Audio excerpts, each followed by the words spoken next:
안녕하세요. 저는 사업을 하고 있는 여자이자 예쁜 고등학생 딸과 함께 살고 있는 엄마입니다. 그리고 이혼녀이기도 하죠. 이번 기회에 제 얘기를 한번 들려드리고 싶어 이렇게 글을 쓰게 되었습니다. 저희 남편은 사실 살림을 살고 있어요. 보통 가정에서는 남자가 밖에서 돈을 벌어오고 여자가 가정주부로서 집에서 살림을 살지만 저희 가정은 완전히 반대였어요. 남편은 저희 회사에 들어온 직원이었습니다. 저희 집은 대대로 사업을 하고 있는 집안이었는데 저는 저희 아버지의 회사를 물려받기 위해 경영 수업을 하고 있었죠. 막 드라마에 나올 것처럼 엄청나게 커다랗고 번쩍번쩍한 그런 대기업은 아닙니다. 평범하고 자그마한 사업체예요. 수입은 그래도 괜찮지만요. 저는 아버지의 옆에서 직접 일을 배우면서 경영을 배워나가고 있었습니다. 그때 신입사원으로 들어온 제 남편을 만나게 되었죠. 당시의 남편은 지금처럼 제게 쓰레기 같은 존재는 아니었습니다. 오히려 반짝반짝 빛이 나는 사람이었어요. 열심히 구슬땀을 흘려가며 이리 뛰고 저리 뛰고 그런 열정적인 사람이었죠. 직원 내에서도 부침성도 좋은데 일하는 것에도 열정 있는 직원이라 예쁨도 많이 받았습니다. 심지어 친절하고 자상하다며 여직원들 사이에 인기도 꽤 있었나 보더라고요. 물론 사장의 딸이었던 제게도 예외는 없었습니다. 저는 사장실에서 아버지 바로 옆에서 경영을 배우고 있었고 남편은 신입사원이라 사실 잘 마주치지도 않았거든요. 그러던 어느 날 회사에 전체 회식이 있던 날이었습니다. 아버지는 제게 회사 사람들과 더 어울리고 오라고 하시며 먼저 집으로 돌아가셨어요. 남편은 그렇게 혼자 남은 제가 자신과 같은 신입사원인 줄 알고 먼저 말을 걸어왔습니다. 그 상황이 재밌어서 저는 아무런 말도 하지 않았죠. 그러면서 우린 그날 가까워졌고 일은 벌어지고야 말았습니다. 다음날 외박한 딸을 보며 저희 아버지는 불호령을 내리셨습니다. 그리고 바로 그날 제 뱃속에 아이가 생겼어요. 당연히 저희 집안은 뒤집어졌습니다. 집안의 수준 차이가 정말 많이 났었거든요. 사실 저와 남편의 빈부격차는 정말 극명한 수준이었습니다. 저는 대대로 물려받고 있는 사업체를 운영하는 집안에서 태어나 부족함이 무엇인지 모르고 자란 외동딸이었고 남편은 우리가 흔히 달동네라고 이야기를 하는 그런 곳에서 자랐거든요. 쌀이 없어 라면을 부순 뒤 나눠 먹으면서 끼니를 해결한 적도 있다고 했죠. 그래서 저희 집에서는 아이를 지우라고 성하셨습니다. 하지만 저는 이미 뱃속에 자리 잡은 아이를 지운다는 결정을 내릴 수가 없었고 그것은 제 남편도 같은 입장이었어요. 우린 그렇게 번갯불에 콩 볶아 먹듯 결혼식을 올리게 되었습니다. 많은 사람들의 예상과 달리 제 결혼 생활은 정말 평화로웠고 결혼 후에 보여주는 남편의 모습에 뒤늦게 사랑에 빠지게 되었습니다. 저희 아버지께서는 옛날 분이시기도 하고 좀 꽉 막힌 부분이 많이 있어서 정말 가부장적이셨거든요. 그런데 남편은 임신한 저를 쥐면 부서질까, 불면 날아갈까, 유리구슬처럼 대하는 모습에 정말 행복을 느꼈습니다. 그러던 도중 아이도 태어났고 다른 집들과 다르게 살림을 남편이 돌보게 되었죠. 제 마음속 한켠엔 남편이 일을 그만두고 집안일을 한다는 것에 죄책감이 있었습니다. 남편은 저와 결혼을 하게 된 이후 회사를 그만두게 되었거든요. 아무래도 뒤에서 하는 말들이 아프게 느껴졌나 봅니다. 그리고 살림을 산다는 것도 굉장히 힘든 일이잖아요. 그래서 저는 처음부터 생활비 몫을 아주 넉넉히 빼서 남편에게 줘버렸어요. 그리고 일체 간섭도 하지 않았습니다. 저희 가정이 남들처럼 월급쟁이 인생을 살고 있는 것도 아니다 보니 여유롭게 살면 좋겠다 했죠. 그래서 그랬던 걸까요? 결혼을 하고 몇 년 정도 지나니 남편의 행적이 점차 의심스럽기 시작했습니다. 사실 저는 100% 신뢰를 하고 있는 사람에게는 섣불리 의심을 품지 않아요. 하지만 만약 제게 어설프게 굴다 걸리는 순간 저는 정말 끝까지 가는 성격입니다. 남편은 바람피는 사람들의 모든 특징을 가지고 있더군요. 어느 순간부터 한시도 휴대폰과 떨어지지 않고 살았고 잦은 외출과 약속들, 게다가 저와 함께하는 시간에 시큰둥해지기까지 했어요. 그래도 자기 딸은 아주 끔찍히 여기길래 제 착각인가 했습니다. 그러던 어느 날 저는 해외로 출장을 가게 되었어요. 그런데 생각보다 해외에서의 일이 빠르게 마무리가 되어서 원래 일정보다 이틀 정도 빠르게 귀국할 수 있게 되었죠. 가벼운 발걸음으로 집으로 돌아가 보니 거실에 모르는 여자가 와서 와인을 한잔한 것 같은 너저분한 상태더라고요. 제 딸아이는 유치원에 보내고 말이에요. 제 얼굴을 보자마자 귀신이라도 본 듯 사색이 되어 질리는 남편의 얼굴을 보니까 화가 나도 그렇게 날 수 없었습니다.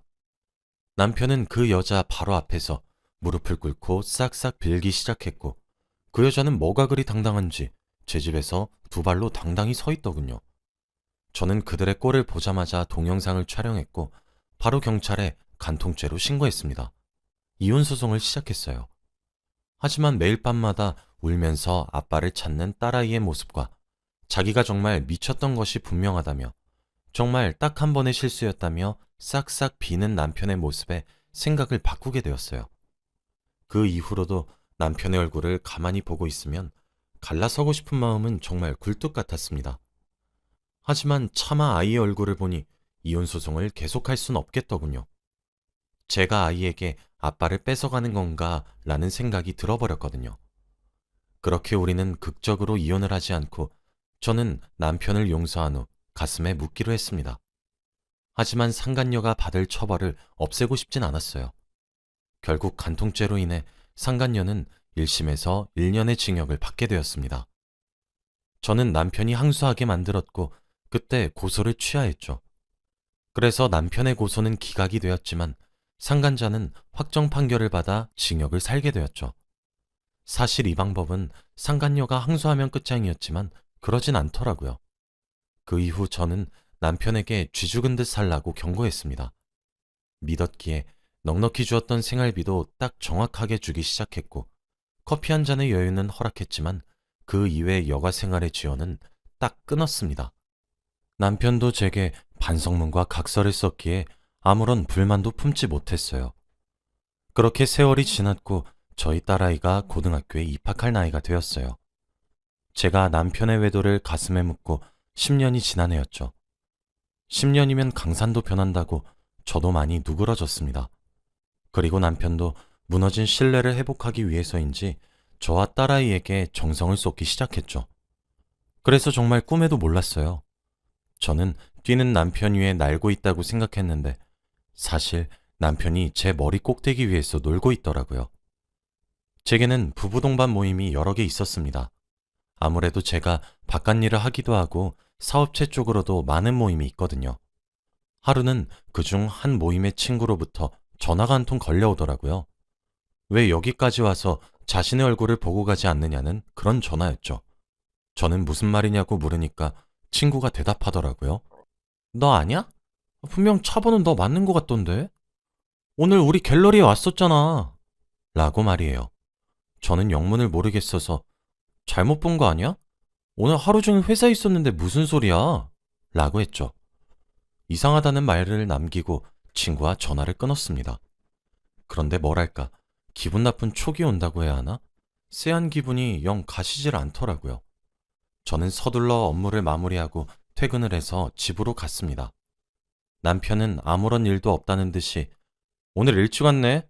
하며 제 저녁을 챙기더군요. 저는 그렇게 깊은 밤이 될 때까지 잠자코 기다렸어요. 밤이 깊은 이후 저는 남편의 차키를 들고 나왔습니다. 그리고 남편 차의 블랙박스를 확인했죠. 그 블랙박스 속엔 정말 상상치도 못했던 인물들이 들어있었습니다. 남편은 10년 전 법정 소송까지 갔었던 상간녀와 다시 만나고 있었거든요. 제 친구가 정확히 남편의 차를 본 게 맞았어요. 남편은 당일에 상간녀와 데이트를 하러 간 곳이 제 친구가 운영하는 갤러리일 거란 사실을 몰랐겠죠. 그러니 대놓고 갔던 모양이더군요. 아무리 간이 커도 설마 알고 갔겠나 싶었습니다. 정말 배신감에 치가 떨렸고 배신감을 넘어서서 누군가 머리를 망치로 세게 꽝 내려찍는 그런 기분이 들었어요. 저는 그 길로 집으로 올라와 조용히 남편의 휴대폰을 열어 확인했습니다. 그러나 남편의 휴대폰엔 외도의 어떤 흔적도 남아있지 않더군요. 이제껏 이런 방법으로 저를 기만했던 거구나 싶었습니다. 일단 남편 차량의 블랙박스 녹화 파일을 제게 옮겨놓은 뒤 그때부터 증거를 수집하기 시작했어요. 남편은 저를 출근시킨 이후 딸도 학교에 보내고 난 뒤 그 여자를 만나러 가더군요. 일주일에 딱 3번 정도 만나고 있었어요. 상당히 규칙적인 만남이었죠. 저는 모든 사실을 알고 난 이후 남편이 사용하고 있는 생활비 통장 또한 조회해 보았습니다. 매달 제가 넣어주는 많은 양의 생활비는 전부 그 여자와 남편의 외도에 들어가고 있었어요. 그리고 제게 정말 충격적이었던 부분은 제가 관리하고 있는 건물의 월세를 남편이 받고 있더라고요. 어쩐지 생활비로는 턱없이 모자랄 정도의 사치를 즐기며 외도를 하는데 그 돈이 다 어디서 났나 싶긴 했습니다. 세입자에게 급히 연락을 해보니 남편이 따로 찾아와 월세를 자신의 계좌로 입금할 것을 요구했다고 하더군요. 솔직히 제가 관리에 소홀했고 미흡했었다는 사실은 인정합니다. 회사 일로도 바빠서 제 생각보다 오랜 기간 동안 제 돈을 남편이 빼돌린다는 사실을 몰랐던 것도 제가 너무 무지했기 때문이죠. 하지만 아무리 그렇다 할지라도 관리에 소홀한 아내를 보며 그 많은 돈을 그렇게 오랜 기간 동안 빼돌릴 수 있다고 보시나요? 믿는 도끼에 발등이 찍힌 수준 정도가 아니었습니다. 진짜 사람 속이 부글부글 끓었어요. 저는 바로 변호사를 선임했습니다. 변호사가 그러더라고요. 보통 상간녀 소송을 하는 이유는 법정 싸움까지 가면 아무리 불륜까지 저지른 사이라고 하더라도 서로 네가 못났니 내가 잘났니 하며 싸워서 사이가 파탄이 나는데 아주 이례적으로 계속 만나는 경우가 있다고 하더라고요. 그리고 제 경우가 그 이례적인 경우였죠. 이 경우에는 상간녀에게 상간자 소송을 준비할 수 있다고 합니다. 저는 그래서 그와 동시에 이혼 소송도 함께 준비하기 시작했어요. 솔직히 저로서는 남편의 행동이 정말 이해가 되지 않습니다. 소장을 날림과 동시에 상간녀가 남편에게 연락을 한 모양이에요. 집으로 돌아가니 오줌 마려운 강아지 마냥 제 주위를 안절부절하며 맴돌더군요. 꼴을 보아하니 상간녀에게 자초지종을 들은 듯 해 보였습니다. 저는 옷을 갈아입으며 물어봤죠. 제가 뭘 그렇게 못해줘서 가정을 버리면서까지 그 여자를 만나야 했냐고 말이에요. 남편은 하얗게 질려 말도 더듬기 시작했습니다. 그런 모습을 눈앞에서 보고 있자니 화가 치밀어 오르기 시작했어요. 저는 미친 듯이 화가 났고 남편을 매섭게 다그치기 시작했습니다. 구석에 몰린 남편은 제게 소리치더군요. 그래, 당신이 이래서 내가 바람 폈다. 왜? 당신이 밖에서 돈 좀 번다고 날 이렇게 무시해도 되는 거야? 내가 집에 처박혀서 집안일이나 하고 있으니까 그래, 내가 얼마나 우습겠어? 당신은 나를 한없이 초라하고 작고 비참하게 만들었는데 그 사람은 날 항상 존중해줬어. 그래서 만났어. 왜? 내가 뭐 그리 큰 죄를 지었어? 우리 결혼 생활만 17년째야. 바깥바람 한번 쐬어주는 게 그리 큰 죄야? 라고 말이에요. 저는 정말 그 순간 제가 잘못한 줄 알았어요. 남편의 태도가 너무 당당해서 말이죠. 저는 걔가 당신을 존중했다고? 하! 당신을 존중한 게 아니라 당신이 쓰고 다녔던 내 돈을 존중한 거겠지. 라고 비꼬았습니다. 그날 이후 남편은 대놓고 밖으로 나돌기 시작했어요. 아마 제가 10년 전 남편의 외도를 한번 눈 감아준 적이 있었기 때문에 이번에도 제가 이혼까지 선택하지 못할 것이라고 예상했나 보더군요. 사실 남편의 예상이 처음엔 맞았었습니다. 저도 본보기를 보여주기 위해 이혼이란 카드를 꺼냈었던 것이지 실제로 이혼하기에는 저도 용기가 나질 않았거든요. 그리고 제게는 나쁜 사람이지만 제 딸에게는 좋은, 다정한, 착한 그런 아버지였기 때문에 더욱 그랬지요. 그런데 하루는 딸아이가 제게 연락을 해오더라고요. 밖에서 단둘이 맛있는 음식을 먹으러 가자고 말이에요. 그때까진 몰랐습니다. 딸아이가 무슨 심정이었을지 말이죠. 저는 오랜만에 하는 딸과의 데이트라 즐겁게 시간을 보내기만 했었는데 집으로 돌아가는 길에 딸이 제게 무언가 보여주며 엄마, 이혼하면 안 돼? 라고 말을 하는 게 아니겠습니까? 딸이 보여준 것은 남편이 남편의 차 안에서 그 여자와 차 안에서 행복한 시간을 보내는 영상이었습니다. 딸은 거리가 조금 떨어진 곳에서 영상을 찍기 시작했더군요. 본인도 찍으면서 많이 놀란 모양인지 중간중간 딸이 숨을 들이키는 소리들도 함께 녹음이 되어 있었습니다. 저는 딸이 이런 동영상을 제게 보여주기까지 얼마나 많은 생각을 했었을지 너무나 안쓰러웠고, 그리고 무슨 심정으로 이런 영상을 찍었을지 감히 그 심정을 짐작조차 할 수 없어 남편에게 미친 듯이 화가 나기 시작했어요. 딸은 동영상을 제게 보여주며 펑펑 울기 시작했습니다. 자신의 손으로 부부관계를 틀어버리겠다는 죄책감도 너무 커 보였죠. 저는 당장 무엇부터 해야 할지 도무지 알 수가 없었습니다. 일단 딸을 달랜 이후 집으로 돌아왔어요. 남편은 이제 될 대로 되란 식인 것인지, 대체 무엇을 그렇게 믿고 있는 것인지 집에도 없더군요.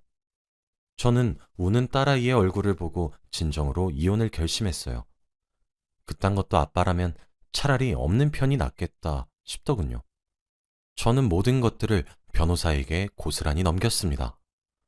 정말 이혼이란 카드는 마지막에 마지막까지 사용하고 싶지 않았는데, 딸아이의 우는 얼굴을 보니 남편이 죽고 제가 살고 싶어지더라고요.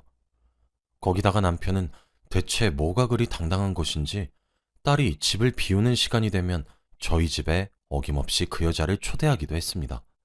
심지어 그걸 제게 걸리기까지 했죠. 제게 걸리고 나니 꽁무니가 빠져라 남편의 차에 올라타 도망가려고 하더군요. 저는 신발장 한켠에 두었던 쇠로 만들어진 야구방망이를 가지고 와서 남편의 차를 미친 듯이 내려치기도 했습니다. 상간녀는 저희 집 주차장에서 소리를 꽥꽥 지르고, 남편은 그런저를 뜯어말리고, 정말 개판이 따로 없었죠. 상간녀는 신고하겠다고 고함을 쳤고요. 저는 그 말에 나도 주거침입으로 고소해줄까? 라고 막고함을 질렀습니다. 그러니 상간녀인 자신이 뭐라도 할 수나 있었겠어요?